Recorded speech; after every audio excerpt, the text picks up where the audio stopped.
Ladies and gentlemen, Good evening. Are you ready? Okay, here we go. You're listening to the Deal Room Podcast. Join us as we bring you the inside scoop on business sales and acquisitions. Get across trends in the area and hear the industry's best recount their real-life tips, traps, and experiences. Now, here's your host, Joanna Oakey.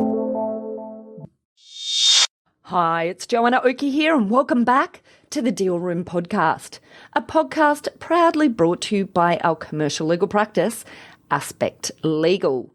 Now, today we are talking with Tony Arena, who has been on our show a couple of times now. Tony is from BCI Business Brokers, and today we're talking about a business's most valuable asset, albeit not reflected on the balance sheet, and that is its people. But before we get into it, I'll give you a brief snapshot of who Tony is and his background. As I said, he's the managing director of BCI Business Brokers. And Tony's no spring chicken to this game. He's got over 30 years experience in the business sale and acquisition industry and has personally sold and supervised the sale of over 1,000 businesses. He's delivered numerous business valuation courses for TAFE, the Australian Property Institute, the Real Estate Institute of New South Wales, and the Australian Institute of Business Brokers, as well as for thousands of accountants, solicitors and advisors throughout Australia. And he's also written the much acclaimed manual entitled Maximise the Value of Your Business. So, of course, he is the perfect person to talk today all about the value in a business of staff and some tips, tricks and traps in dealing with staffing issues in leading into a sale by a seller or by a buyer. So without further ado, here's Tony. Fabulous, Tony. Thank you so much for joining us again on the Deal Room Podcast. Pleasure to be here, Joanna. Fabulous. Good. Okay, so today, of course, we're talking about business's most valuable asset, its people. And I guess let's kick off with, how is this relevant, do you see, in this area of business sales and acquisitions? Where do people most, where does this concept of the asset value of people come into play most often? Well, number one, it'll never appear on a balance sheet. Yeah. So it's the hidden value. I can open up a book that was written probably back in the 1920s, and it says the value of a business is the value of its equipment. There was no value in goodwill, no value in data. Well, there wasn't even databases. If they were, they were written down on a piece of paper or a piece of cardboard. So over time, in that 100-odd years, we've seen value shift in businesses from the hard assets to the soft assets. We're in the service economy. We don't make many things anymore. You don't want equipment. It rusts away. You don't want stock. It just gets out of date.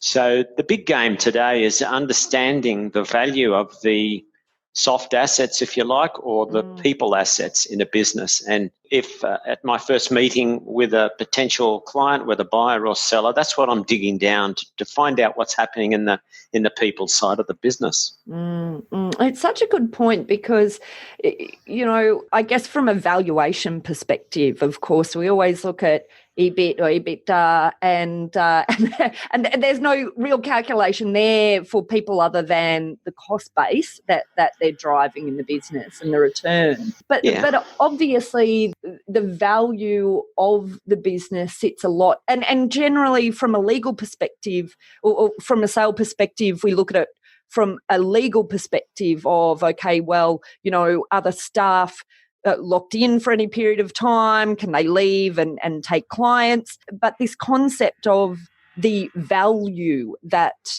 staff brings, I think you're absolutely right, is very often not considered or not heavily discussed in terms of the value of the business as a whole. Yeah, because quite often, and with all due respect to accountants, but accountants' role is to understand the figures, get to the bottom of the figures, look at maintainability of income, work out some multiple. But some people got their head so often in the figures that they don't lift their head up and look at the people assets in a business. And if you ignore them, you're going to ignore them to your peril. For example, if you look at the typical startup role today, as someone starts up a business, we all know the great failure rate in startups, unfortunately.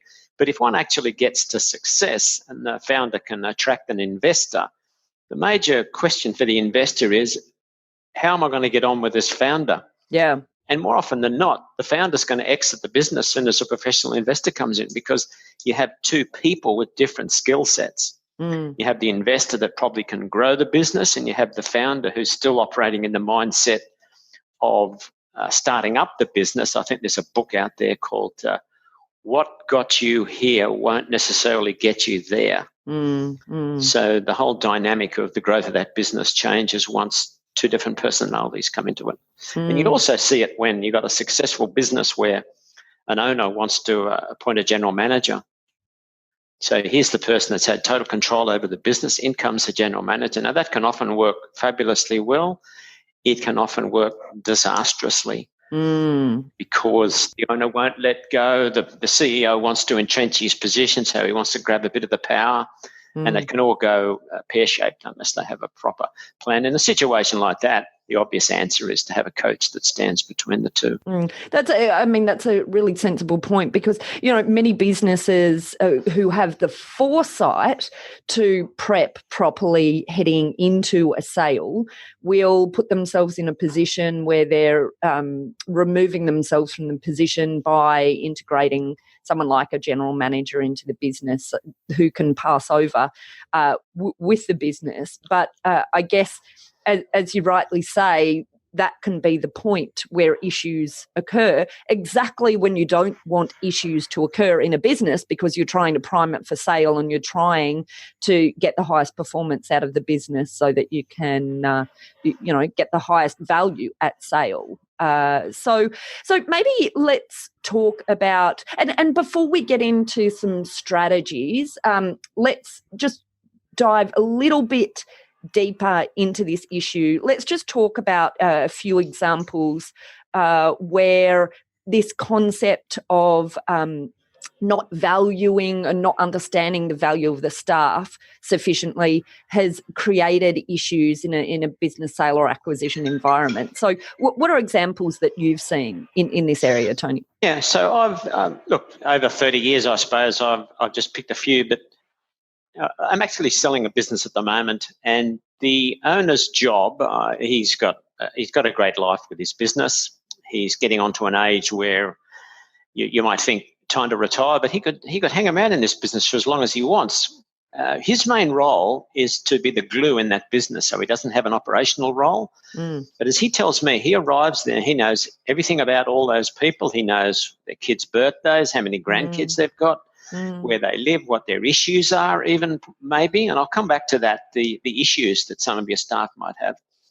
But he proudly tells me that that's his role. Now, that's an easy business to sell. He doesn't have any contact. So what we're trying to do with owners is get them out of the business and almost make them redundant, no contact with clients. But this contact with staff is important. Now, that could be delegated to a general manager, probably even better. If the general manager who you're inheriting with the business has this relationship with the staff, because what you don't need is staff walking out after you buy the business. Yeah. And I can give you an example again of a negotiation where just between exchange and settlement, the key person in the business said, I want another 30 grand. Yeah. It's funny that you mentioned that, because I've seen that in a couple of sales and acquisitions in the last 12 months, that exact situation happen as well. And it's each time it happens, and in fact, in the instances that I've seen, it happened just before exchange of contracts, which is a terrible time for it to happen. And which, if staff are aware of what's going on, some staff might use it to their advantage as well to try and, of course, use that as use the sale as a leverage. Exactly, and that's a really dangerous situation to be in, because then you have to either your sale is in jeopardy, or the price is in jeopardy, or you're going to have to cave to demands that are being made on you. So and tell us a bit more about your example, Tony. Well, in that case, obviously, the P&L was going to cave in by 30 grand, so there's 100 grand in value gone if you're working on a 3 times multiple. But what that highlights is not a staff member that was underpaid, but a staff member that wasn't happy, because why would a staff member try that at the time of exchange and settlement or in between exchange and settlement? So there's another clear case of an owner of a business not being in contact or been out of date or whatever it might be. Maybe the staff member has been underpaid, but certainly not in touch with what's going on in that key staff member's life. To me, as a business broker, as I've said, when I'm sitting down with people, all the questions I've got are around this issue of transferability. We're talking about transferability. So in valuing a business, I look at transferability, maintainability of income, and profitability, those 3 abilities. And this one of transferability, I think, is about 70% of the importance of those 3. The other 2 are important, but certainly maintainability. But transferability, a buyer sitting opposite me wants to know, how's this business going to go under my control, not with the current owner, because he's exiting. And when we're valuing businesses, that's a prime consideration as well. How important is this owner? They say a good test of leadership is to try and ensure that you make yourself redundant. I think Edward de Bono said, if you make yourself redundant in a business, you should receive your wages for life. So that whole thing of redundancy, and if you start to achieve this in a business, keep going. 2 points. Number 1, your business is more saleable. Secondly, you're not under pressure to sell. Yeah, it's a nicer business to run in the meantime. Because you're actually enjoying, your life. Yeah, absolutely. I can give you another example, Joanna, of a sale falling over by virtue of an owner not understanding what's going on with their business. Now, this was in a franchise situation. And under due diligence, the buyer started ringing franchisees, and there was a revolt or a mini revolt on. So the important thing in a franchise system as a franchisor here, so we're buying in as franchisor, is to know that the income is going to be ongoing. And one franchisee had already pulled out. The second one was terribly unhappy. Now, in any franchise system where you have maybe 60 franchisees, there's always going to be unhappy people.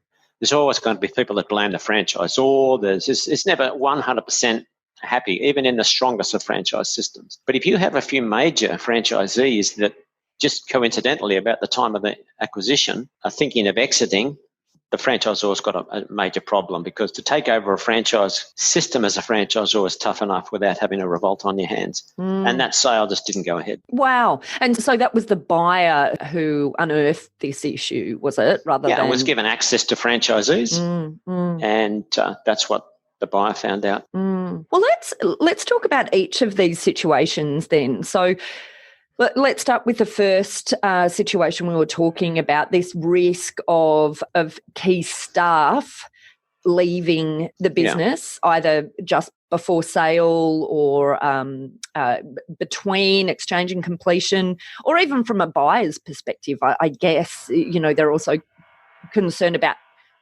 straight after completion as well. What are the steps that, let's sit both in the seller and then in the buyer's shoes. So starting in the seller's shoes, what are some of the steps that a seller can put in place in advance to try and shore up the human factor in the value of their business? So if it's a key person, let's just look at the key person. This could apply to anybody in your business, but the first thing is to make sure they're paid according to the award. Second is to understand their motivation and how long they want to hang around. For example, we know the owner's exiting, although there can be earn-out situations where they ask an owner to stay on for a year or 2. But let's say the owner's exiting. What about your general manager? Do you think your general manager wants to stay? Now, if that's a surprise question to you, you're already at a disadvantage. You want to be able to say, I've spoken to my manager, and here's the best part, Joanna. He knows the business is for sale. He knows that I'm going to sell him as part of him or her as part of the business, and they're happy to stay. Wow, you've just won. You've just got the gold medal in tying up staff in a business. If you haven't had that conversation, I'm afraid you're just playing Russian roulette. So, you want to buy my business? Well, I better talk to my general manager. Well, you've just lost the game. I'm afraid you're at the mercy now of the buyer. So number one is absolute communication, isn't it? And it's interesting that you say that, because many sellers are fearful of that sort of discussion because of the concern that that they might create instability in the business to the staff that they're discussing this with. But you're saying, and I completely agree with you, I think communication, and I guess this perhaps comes down to understanding the staff as well. Perhaps this potentially can change depending on the personality of the staff that you're dealing with. But thinking through communication, I think I absolutely agree is a critical step. What's your thoughts about, I've seen done quite a few times, so whether it's a percentage of the purchase price or some sort of bonus or incentive structure. I've seen that. It's worked. It depends, again, on the relationship. You can't buy your loyalty of a staff member that doesn't like you, I don't think, although I suppose money talks. But I don't see a lot of that. I just see it mainly as a good, genuine, honest conversation between an owner and the staff member. And to say, when this business goes across, I'm going to tell the buyer how important you are to the business. It may be obvious for all to see, but if a staff member hears that, well, then immediately their sense of danger of the transaction is automatically reduced. Yeah. Now, when you tell one staff member, just be prepared to think that everyone's going to know. Yeah, that's right. I think that's a good point. They huddle around the coffee room. But that's fine, because staff come and go. We don't say there's a 100% guarantee that all staff will want to stay with you, but it's the key infrastructure of the business that we want to try and keep together. And so if the person you've just told goes and tells a lot of people, but they're calm about it, that sense of calmness should pervade the whole staff roster, hopefully. Okay, all right. So then flipping over, let's sit in the seat of the buyer. What can a buyer do to give themselves the best shot at locking in this value for an appropriate period of time post-completion? Yeah, so the buyer's job is a lot easier if the vendor has already spoken to staff. Because then the buyer will have access to those staff people. And here's another risk, I suppose. The buyer comes in and says, well, I don't like that general manager. I didn't get a really good sense of that conversation. I suppose you could risk losing your sale. But I don't often see that happen. I usually see a good transition with an owner forewarning staff what's going to happen. A buyer comes in, doesn't upset the staff. Every single buyer should be saying to themselves as they sign this contract, I'm not going to change this business in the first 12 months. Now, if they're true to that promise to themselves, well, then people's jobs should be safe. I think that's a really good point. And in fact, very interestingly, I've had a number of episodes of this podcast recently where our guests have shared exactly the same concept of leave it sit for 12 months. So clearly if so many people are saying it, Tony, I think it clearly has a lot of merit. You know what? I'm active for a buyer at the moment, and we're buying different businesses in a particular industry, and their intention was to convert some of those clients. Now they're in the business, they realise those clients are so profitable, just leave them straight where they are and look at converting people that there is a relationship with but they're not currently clients, or there's a telephone number there that they can use, and then approach those people to try and add to the business but not interrupt the status quo. So there's people who with a certain view of how the business is going to work after transition, changing that view. And I think that buyers have to maintain that flexibility and be prepared to change mid-course according to what they find when they buy the business. I mean, no one absolutely knows. You know, McDonald's puts franchisees through, I believe, 9 months of training before they approve them. Wow. Got to go and work in shops. It's absolutely that's the highest level of training that I've seen in any franchise network, and maybe that's different today, but it's certainly the way they did do it. Even they can't guarantee that the franchisee is going to succeed.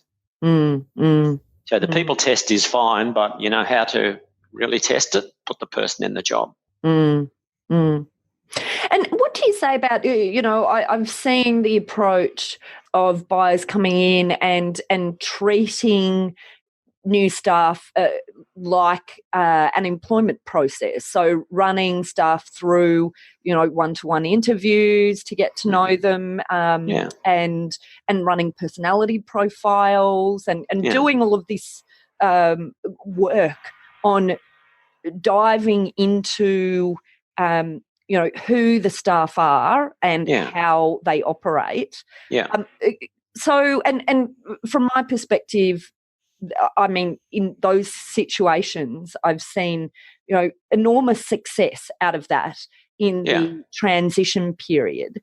Maybe if you can talk about some things that you've seen done, perhaps, that were standout performances in terms of how you've seen the staff element dealt with, either from the buyer or sales side.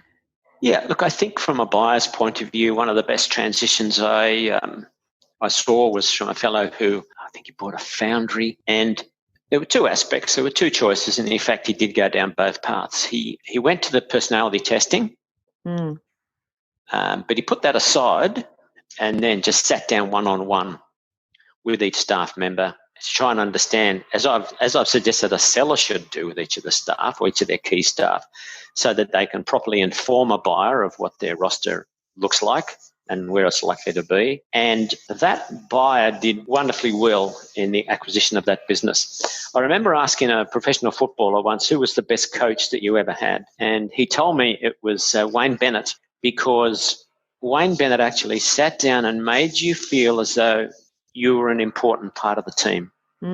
He wanted to understand you as an individual. Now, if you've got a coach up there, say, let's take it straight across to the business analogy here. If you have a business owner that gets everyone in a room and says, okay, we're going to test you all and we're going to find your best abilities and then we're going to increase your wages by 10%, but not sit down individually with each of those people, you're going to feel like you've been talked at. And that's the last thing you need, people to walk out of that room and saying, well, that was a lot of BS, wasn't it? I don't know where we're going in this business. So the one-on-one, if people listening to this interview take nothing else away, just remember that the one-on-one takes more time. It's probably got more risk, as far as each of the parties to the conversation go, but the rewards are much greater than trying to treat everybody with the same approach. And from a buyer's perspective, and of course, the whole theme of the episode today is talking about the value that sits in staff. But I think from a buyer's perspective, recognising that value by spending that time, whether it's them or the ultimate managers, if they're bringing in new managers for teams, but spending that time up front will pay off massively in terms of dividends in smoothing the transition. I think that's an important message to pass on, that this needs to be added to your checklist. You need to be spending time in this area, in the people side. Joanna, we're living in 2020 and we need 2020 vision. Here's 2020 vision for you. Yeah. In 1920, life was a lot more simple. We came in many cases, we just operated the machine, we went home, we were happy, unhappy. No one really asked that question. Today, we're living in a world where 2 in 4 people will have a mental health issue this year, right across the board. There's solid statistics to say that 75% of people either hate or aren't engaged in their job. So just let those statistics sink in a little bit. So can you say that again? 75% of people are either not engaged or hate their job. In fact, it's probably 80%, because 20% of people love their job and the other two categories left are hate and not that interested. Wow. And by far the majority is probably about 60%, but okay, it's a job, but I just go there for the money. That's outrageous. Whereas the ideal employee should be saying at the end of the day, I really felt as though I contributed there. Yep.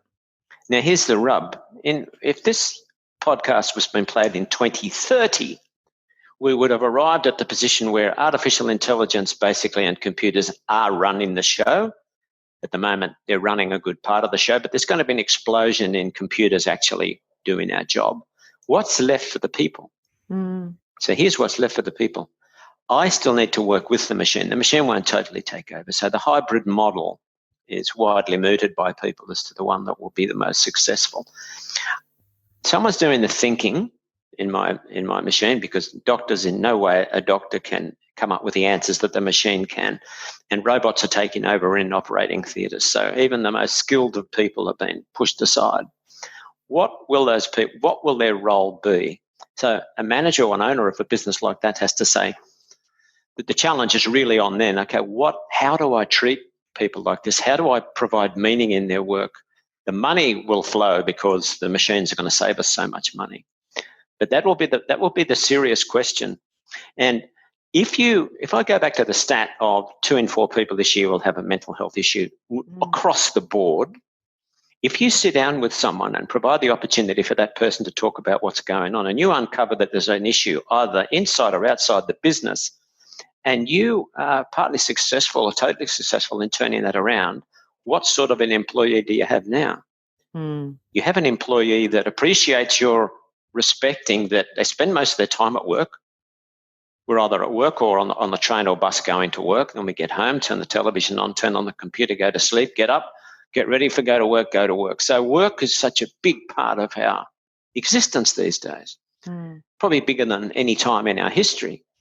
So if you, my employer, sit down, actually want to find out what's going on in my life, I'm going to stick with you. You're going to have massive loyalty. What's more, my productivity is going to go up by 30 or 40%.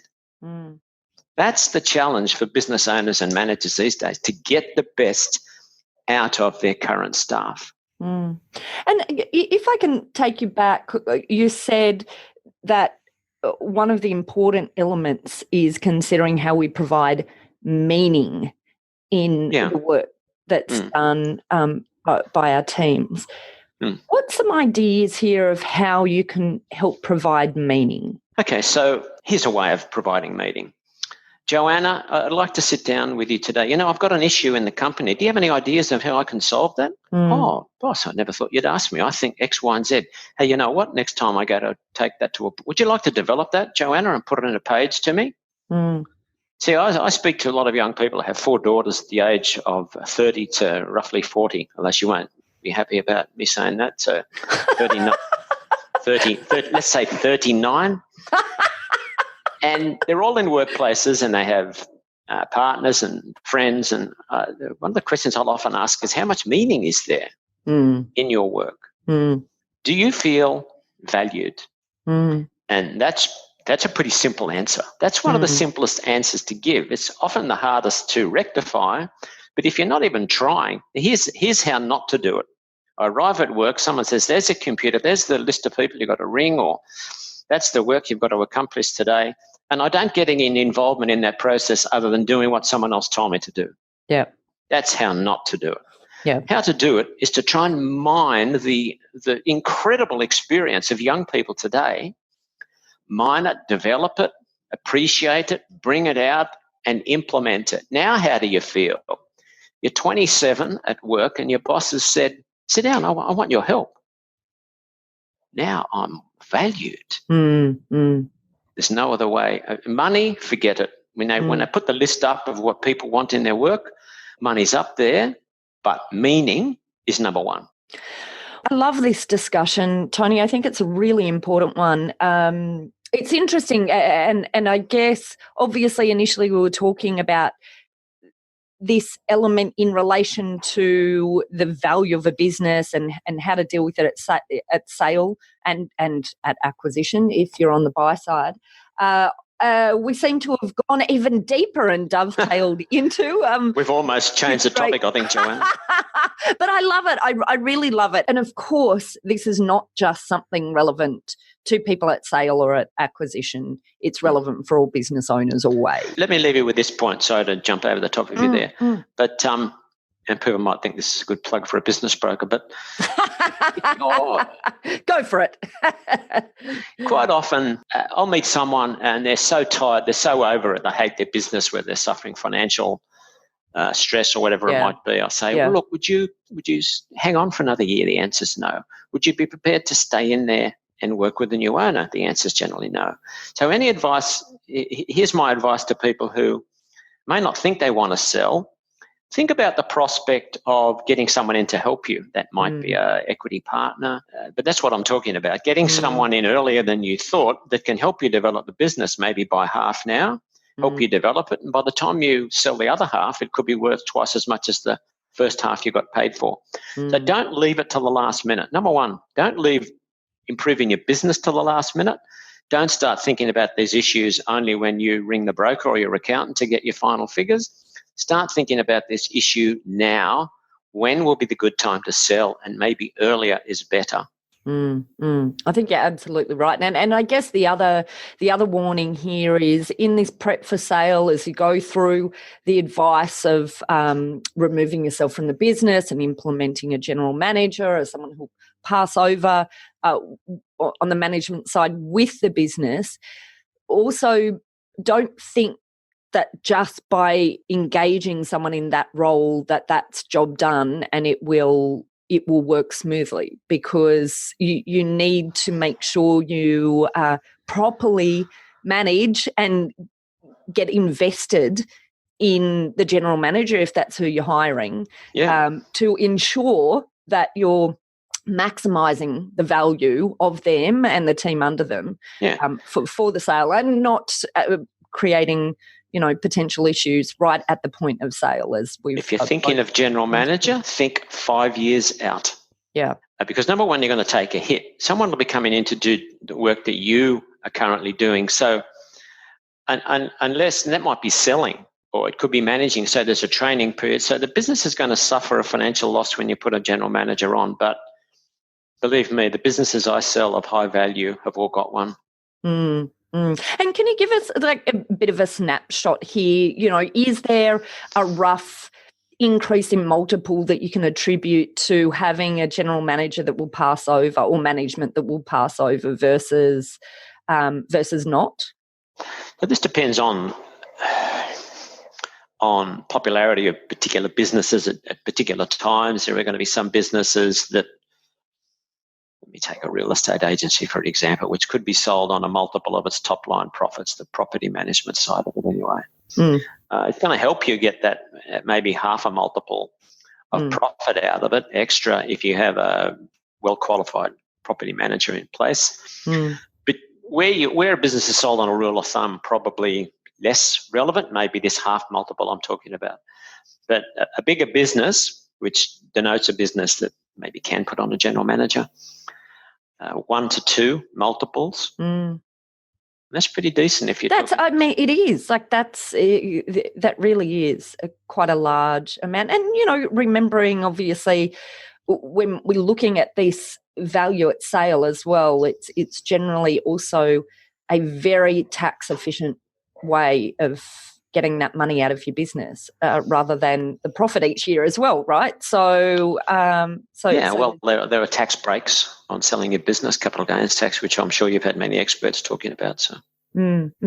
Fabulous. Okay, well, look, Tony, this was a really good discussion. I think it's a really critical area, and I think it's great that this is something that you're working through with your clients and helping them to assess in terms of recognising the value that sits there in their business that maybe they hadn't really thought about attributing a value to in the past. Yeah, look, I hope it's helped someone. We sold a major franchisor again, many years ago now, and the people had come to us from a couple of different directions. Husband and wife sat down, and she said, the wife said, "You don't remember, but you gave us a talk on maximising the value of your business at a particular exhibition within our industry. I said, oh, good, that means that you followed all those things and your business is going to be worth a packet. Ironically, she had the best systems that I Really? Ah, well, there you go. So I didn't turn a non-system. You have to be systematic. Yeah. Unless you're going to have an overnight makeover. But so she was good to start, but wow, she had just done this 5-year plan. Everything was right, all the systems, all the staff in place, and she was wonderfully rewarded. So the message, start working early. Yeah. I think that's a really good message. And as you say, perhaps that also saves an owner from coming into a sale and being absolutely dependent on that sale happening as quickly as possible so that they can get out because it's causing them pain. Obviously, the model that you're talking about, it's a model that is giving the owner the opportunity to sort of have a slow exit from the business whilst they still own it. Yeah. Look, if any of your listeners are interested in sitting down with me to discuss these issues and not take all day, but I'm happy to offer a free consultation to business owners with who are sort of facing these issues, I'm happy to sit down with them or a phone call. Brilliant. Okay. So, of course, if you are running along the beach or in your daily I was this morning, which you were, you may not have a pen at the ready to write down Tony's details. So we will put all of his details in the show notes. But Tony, for those people who have got their pen in hand right now, how can they find you? bcibusinessbrokers.com.au. I'm on Twitter as Tony Arena. My telephone number, 0411 888 148. Okay, wonderful. And as I said, we'll put links through to all of that in our show notes. Well, Tony, thank you once again for joining us on the Deal Room podcast. I've really enjoyed it today. I hope people are getting plenty of good deals after this. Hey? Fabulous. Okay, wonderful. Well, look, you have yourself a stellar afternoon. And same to you, Joanna. Well, that's it for this episode of the Deal Room podcast. If you'd like more information about this topic or if you'd like to get the details of Tony Arena, then all you have to do is head over to our website at thedealroompodcast.com or check out your show notes. We'll link through to everything in those show notes.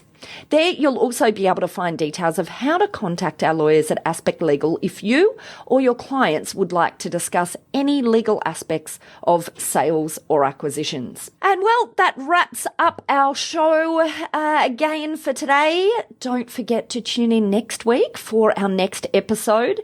And until then, have a fabulous week. Thanks again for listening in. You've been listening to Joanna Oakey and the Deal Room podcast, a podcast proudly brought to you by our commercial legal practice, Aspect Legal. See you next time.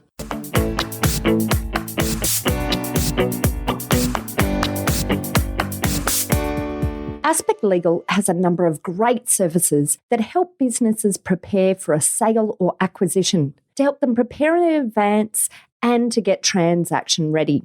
We've also got a range of services to help guide businesses through the sale and acquisitions process. We work with clients both big and small and have different types of services depending on size and complexity. We provide a free consultation to discuss your proposed sale or acquisition. So see our show notes on how to book a time to speak with us or head over to our website at aspectlegal.com.au. Ladies and gentlemen. That will conclude this evening's entertainment. Thanks for listening to the Deal Room podcast. To find out more about this episode and other episodes in the series, check out the show notes or head over to our website at thedealroompodcast.com.au.